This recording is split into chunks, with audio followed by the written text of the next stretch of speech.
Bienvenidos a su noticiero de ABA Televisión.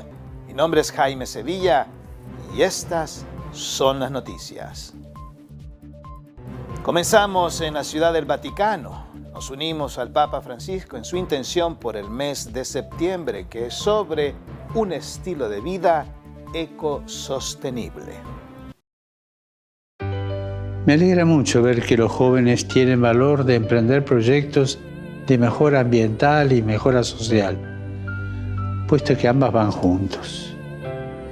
Los adultos podemos aprender mucho de los jóvenes, pues en todo lo que tiene que ver con el cuidado del planeta, los jóvenes están a la vanguardia.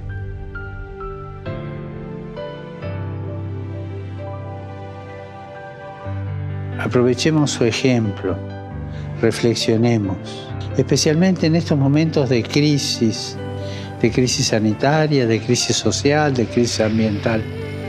Reflexionemos sobre nuestro estilo de vida, sobre cómo la forma de alimentarnos, de consumir, de desplazarnos, o el uso que hacemos del agua, de la energía y de los plásticos y de tantos bienes materiales son a menudo perjudiciales para la tierra. Elijamos cambiar. Avancemos con los jóvenes hacia estilos de vida más sencillos y respetuosos del medio ambiente.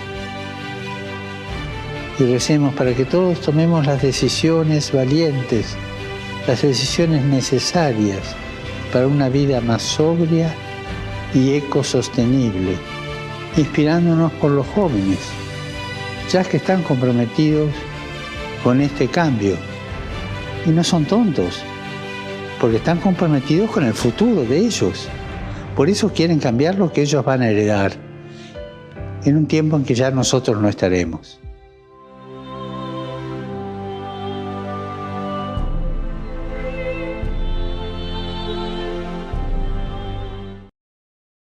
El Papa Francisco, durante su catequesis de este miércoles pasado, nos dice que la fe no se debe de reducir a cumplir reglas. En la audiencia general, el Papa ha continuado su catequesis sobre la carta de San Pablo a los Gálatas. Comenzó aclarando que no son ideas suyas. Questo non è una cosa nuova, questa spiegazione è una cosa mia. Questo che stiamo studiando è quello che dice San Paolo in un conflitto molto serio ai Galati. E anche parola di Dio, perché è entrata nella Bibbia. Non sono cose che qualcuno si inventi, o se no. El Papa se refería al peligro de reducir la fe a una estricta adhesión a preceptos, sin dar importancia a la salvación gratuita concedida por Cristo. Por eso advirtió a los cristianos de hoy que deben desconfiar de quienes proponen formas rígidas de practicar la fe. Ci portano davanti una religiosità rigida, di rigidità, che ci toglie quella libertà nello spirito che ci dà la redenzione di Cristo.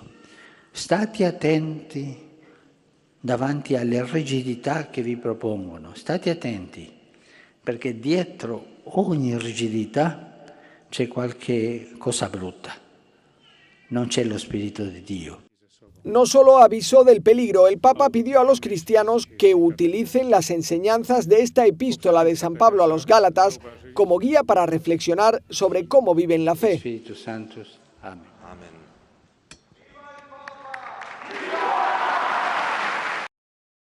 El Papa Francisco concede una entrevista a Radio Española y enfatiza que no está pensando en renunciar. El Papa dice que no está pensando en renunciar, que se está recuperando de la operación y que ya los médicos le han quitado la dieta. Lo cuenta en una entrevista llena de humanidad y buen humor a la radio española COPE. A lo largo de un diálogo de casi 1 hora y media, el Papa aborda cuestiones muy variadas. Reconoce que le gustaría que el ex cardenal Angelo Becciu fuera declarado inocente, pero que eso debe decidirlo la justicia. Anuncia próximos viajes a Glasgow, Malta, Grecia y Chipre y dice que podría ir a Santiago de Compostela para recordar los 40 años del llamamiento de Juan Pablo II a Europa. Dice que está a punto de publicarse la nueva Constitución de la Curia Vaticana, que no incluirá grandes sorpresas respecto a la situación actual y recuerda que sus prioridades de gobierno las marcaron los cardenales en el precónclave. De la política actual le ha dolido cómo se ha gestionado la salida de Afganistán. Dice que apuesta por el diálogo con China y lamenta la cultura del descarte que hay tras la eutanasia. Es la primera entrevista tras la operación, un diálogo largo que muestra que el Papa de 84 años está en plena forma y hace planes de futuro. Ahora quiero invitarles a que compartan con nosotros una reflexión del Evangelio del día. En el Evangelio de hoy, tomado del capítulo 6 de San Lucas, nosotros tenemos esta reprimenda de los fariseos hacia los discípulos de Jesús.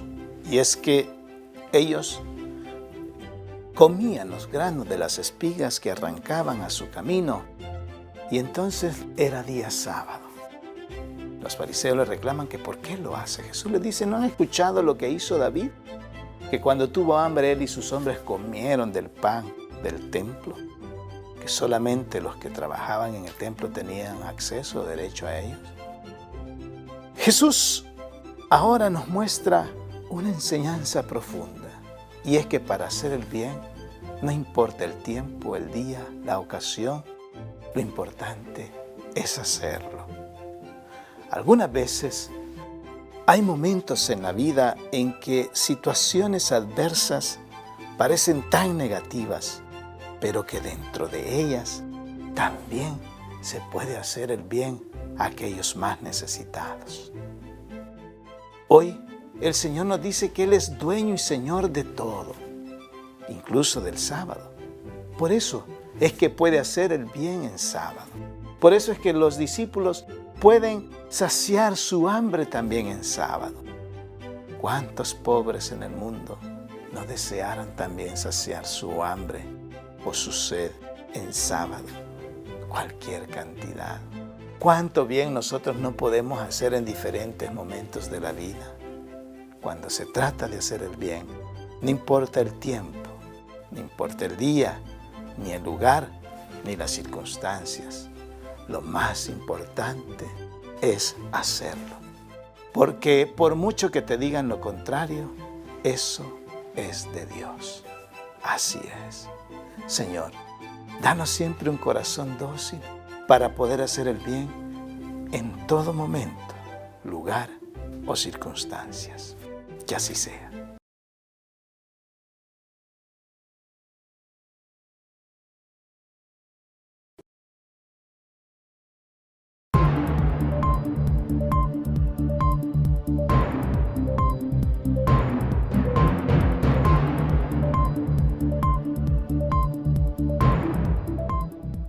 El Papa Francisco se reúne con cientos de personas sin techo y una organización que los ayuda.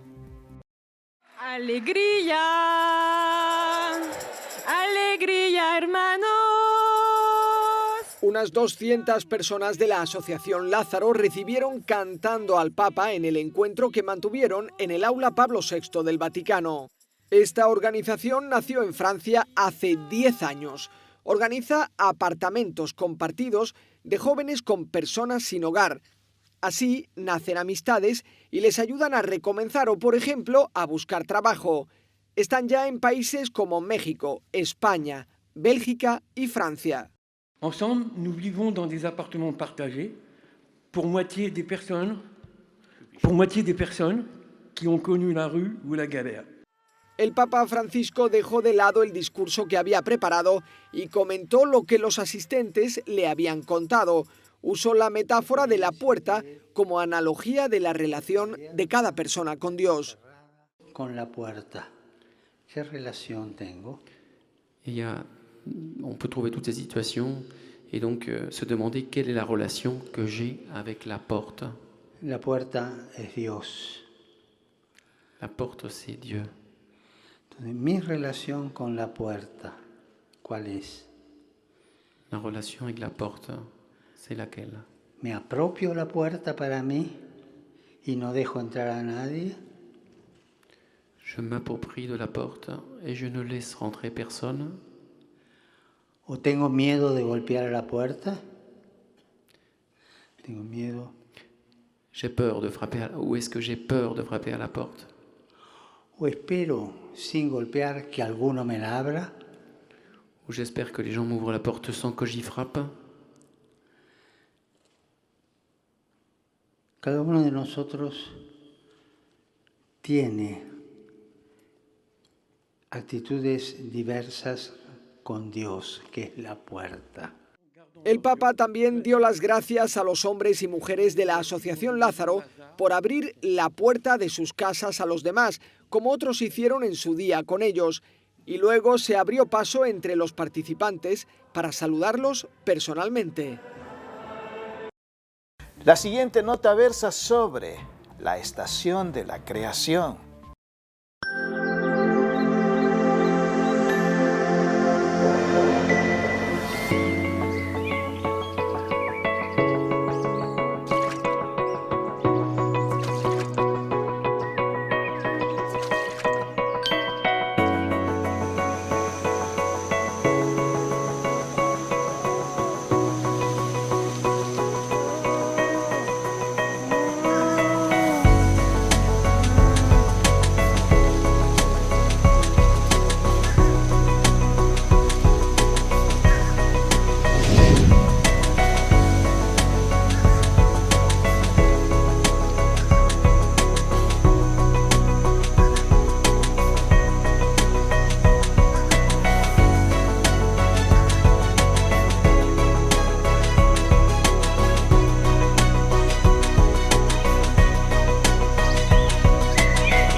Nos vamos a Sudamérica con nuestros hermanos de JN19 Televisión, quienes nos han preparado un reportaje especial sobre lo que acontece en el país andino del Perú.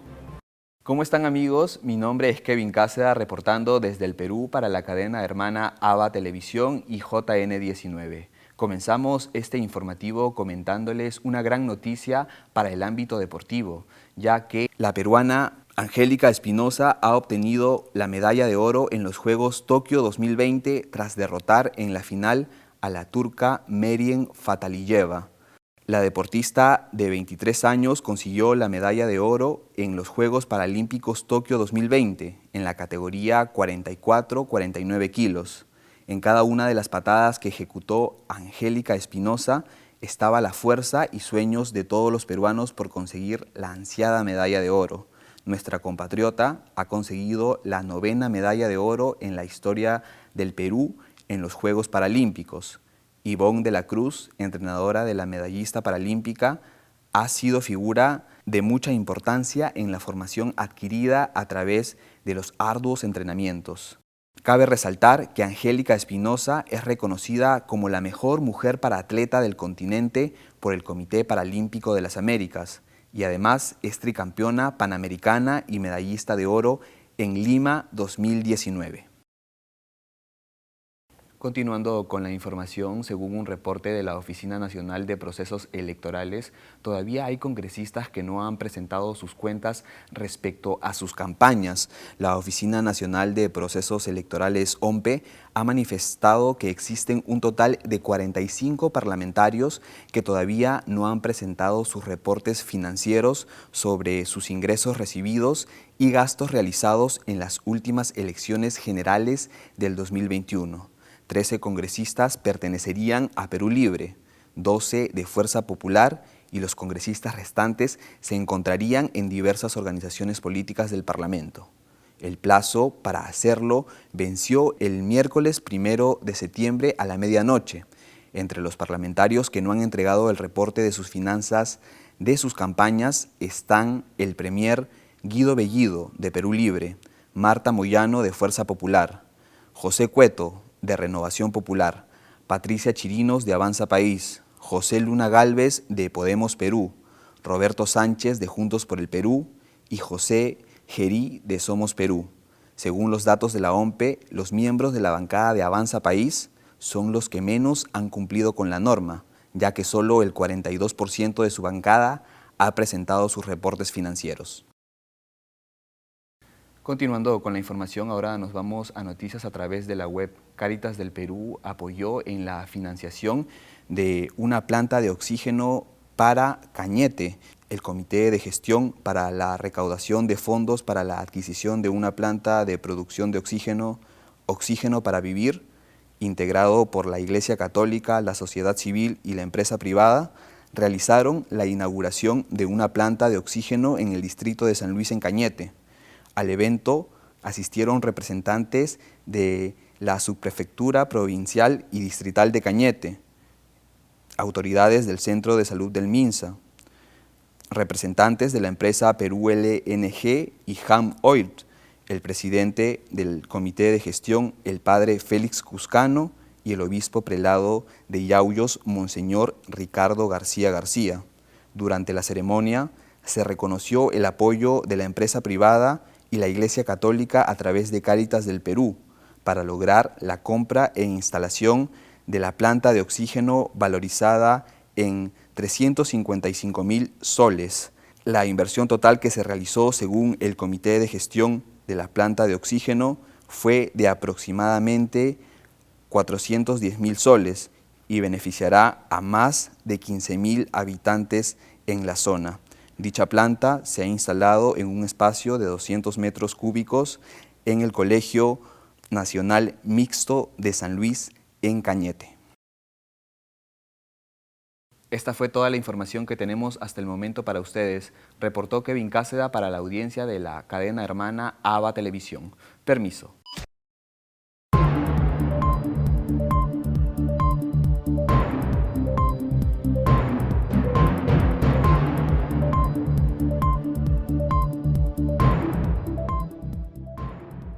A continuación les presentamos la primera de una serie de cápsulas bicentenarias realizadas por la UCA. Esta es sobre el aporte de la educación superior. Las universidades hacen su esfuerzo, le dan todo lo que el alumno debe requerir en un momento determinado. La gran pregunta que yo le haría a esto es, ¿puede hacer más? Y la respuesta siempre sí. Siempre las universidades pueden dar más, siempre los estudiantes pueden dar más. Y aquí es donde los procesos hay que acelerarlos, porque hay que estar más cerca de la sociedad, más cerca de los grandes momentos históricos, de los grandes descubrimientos. Monseñor Henao, obispo de Colombia, nos presenta la Semana por la Paz y nos dice que es un momento para reunirse y dialogar. La Semana por la Paz es un motivo muy grande para reunirse las comunidades, para conversar, escucharse, para dialogar y ponerse de acuerdo sobre temas que son comunes y que impactan definitivamente en la construcción de paz en el país. Este año, bajo el lema La verdad que podemos, nos estamos congregando en muchas instituciones, en todos los niveles de la sociedad, desde las escuelas, las familias, los barrios, las parroquias, todos los sectores sociales nos estamos reuniendo para reflexionar qué tipo de verdad queremos, de qué manera esa verdad puede ayudarnos hoy en el país a crecer en solidaridad, en reconciliación, a crecer en capacidad de encuentro. La verdad tiene una fuerza muy grande, la verdad tiene un poder enorme, porque ella es capaz, primero que todo, de sanar, y necesitamos sanar en muchas heridas que tiene nuestra sociedad, en mucho sufrimiento, en una carga muy grande de dolor histórico que hay en muchas comunidades que se han visto afectadas por numerosos ataques, violaciones contra sus derechos, hechos muy tristes que han dejado mucho dolor y sufrimiento a lo largo de décadas. La verdad viene a ser ahí un elemento que viene a ser como un bálsamo, porque ayuda a entender por qué, a responder esa gran pregunta, ¿qué pasó? ¿Por qué sucedió? ¿De qué manera podemos recuperarnos y rehacernos?